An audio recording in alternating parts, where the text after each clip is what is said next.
Whispers from the Attic. Written by Ethan Blackwood and narrated by Sebastian Wolf.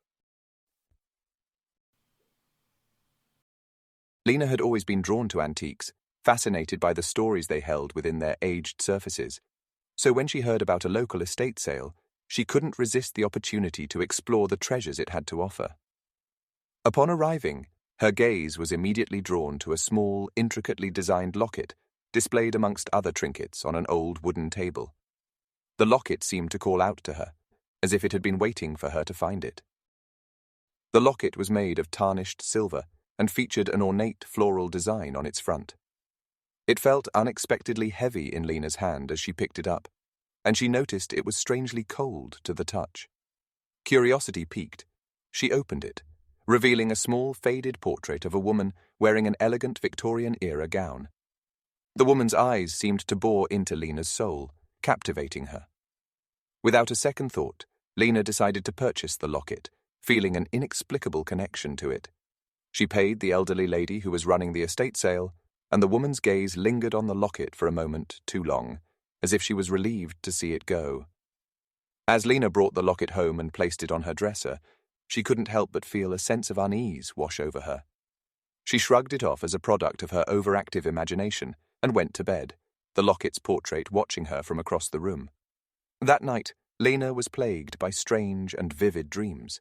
She found herself in a dimly lit, unfamiliar house, the air thick with an eerie silence. The woman from the locket appeared before her, her eyes filled with sadness and a haunting desperation. As the woman reached out to Lena, a sudden piercing scream echoed through the house, jolting Lena awake. Her heart pounding in her chest, Lena tried to shake off the nightmare and get back to sleep. However, as she tossed and turned, she couldn't help but feel that something was off. The air in her bedroom seemed colder, and she couldn't shake the sensation that she was being watched. Over the following days, Lena's life began to unravel. She couldn't concentrate at work, her thoughts constantly drifting back to the locket and the eerie dream. At home, she noticed objects moving or disappearing, only to reappear in strange places. Worst of all, her friends and family seemed to be plagued by a series of accidents and misfortunes. Lena became increasingly convinced that the locket was the source of her troubles.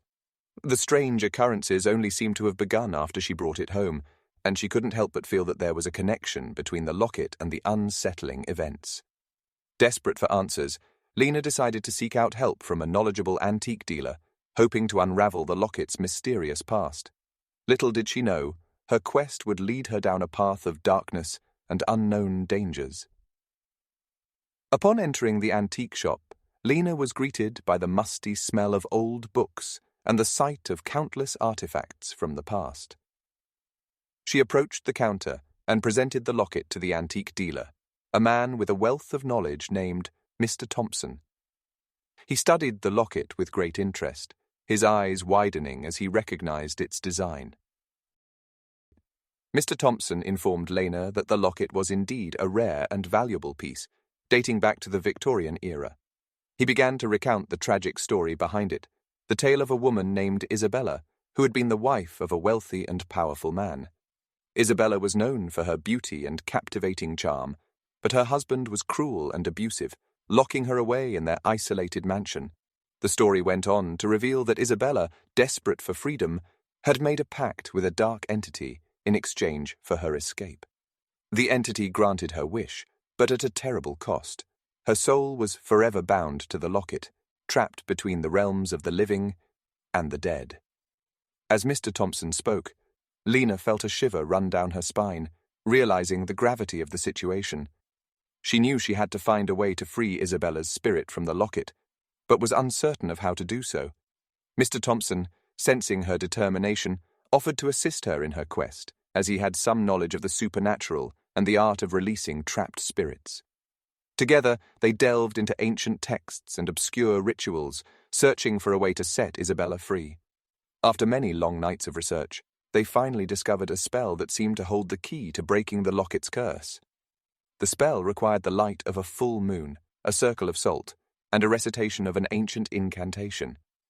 As the full moon approached, Lena and Mr. Thompson prepared themselves for the ritual, knowing that there was no turning back once they started. They understood that meddling with the supernatural could be dangerous, but Lena felt compelled to help Isabella, whose tortured spirit seemed to be reaching out to her for salvation. On the night of the full moon, Lena and Mr. Thompson gathered their supplies and set out for a secluded spot in the nearby woods. The moon cast eerie shadows on the forest floor as they found a clearing and set up the circle of salt. Lena felt her heart pounding in her chest as she held the locket in her hand, wondering if they were truly prepared for what they were about to attempt. With everything in place, Mr. Thompson began to recite the incantation, his voice a low, haunting whisper that seemed to echo through the trees. As the words flowed, a chill wind began to blow, and the locket in Lena's hand began to vibrate with an unseen force. Suddenly, the air was filled with an unearthly wail, and a ghostly figure appeared within the circle. Lena could hardly believe her eyes as she stared at the ethereal form of Isabella, her translucent gown billowing around her like a mist. The spirit's expression was one of anguish, her eyes pleading for release. Lena, swallowing her fear, stepped forward and spoke the final words of the incantation, feeling a surge of energy pass through her as she did so. The locket began to glow with a brilliant light, and the ghostly figure of Isabella seemed to be drawn toward it. As the spirit was absorbed into the locket, Lena could feel the air around her grow still, and the wind ceased to blow. The tension that had filled the clearing dissipated, leaving an almost palpable sense of relief. Mr. Thompson, visibly shaken, approached Lena and took the now inert locket from her hand. He examined it closely, a mixture of awe and disbelief on his face. "It's done," he whispered. "You've freed her. Isabella's soul can finally rest in peace." The two made their way back to the house in silence, the weight of their experience still heavy upon them. Lena couldn't shake the feeling that they had altered something fundamental in the fabric of reality, and she wondered if there would be consequences for their actions. But for now, at least, it seemed as if the haunting had come to an end. Days turned into weeks, and life at the manor gradually returned to normal. Lena's sleep was no longer plagued by nightmares, and the strange occurrences ceased altogether. The house felt lighter, as if a dark cloud had finally been lifted. One evening, Lena found herself wandering the halls, her steps leading her to the abandoned wing where Isabella's room was located. She hesitated at the door, the memories of her past encounters with the spirit still fresh in her mind. But curiosity won out, and she pushed the door open. The room was just as it had been on the day of the ritual. The bed still covered in dust, the mirror still reflecting the dim light from the hallway. Lena couldn't help but feel a sense of sadness as she looked around, knowing that the woman who had once called this place home had suffered so greatly. As she was about to leave the room, something caught her eye. A small, leather-bound journal lying on the floor near the bed. Lena picked it up and carefully opened it, her eyes widening as she realized that it belonged to Isabella. The pages were filled with elegant handwriting, detailing the young woman's life at the manor and her descent into despair. As Lena read through the journal, she became engrossed in Isabella's story. There were moments of joy and love, but they were overshadowed by the darkness that seemed to consume the young woman's life. Lena felt a deep sympathy for Isabella, wishing she could have done something to help her. In the final entry of the journal, Isabella wrote about her plan to end her life, believing that death would bring her the peace she so desperately sought. Lena's heart ached at the thought, and she couldn't help but feel responsible for the spirit's tormented existence. Closing the journal, Lena knew that she couldn't let Isabella's story end like this. She was determined to find a way to help the spirit find the peace she deserved, even if it meant delving deeper into the world of the supernatural. Over the next few weeks, Lena dedicated herself to researching the afterlife, hoping to find a way to communicate with Isabella and guide her towards the light. She delved into old tomes and ancient rituals, her studies taking her down a path she never thought she would walk.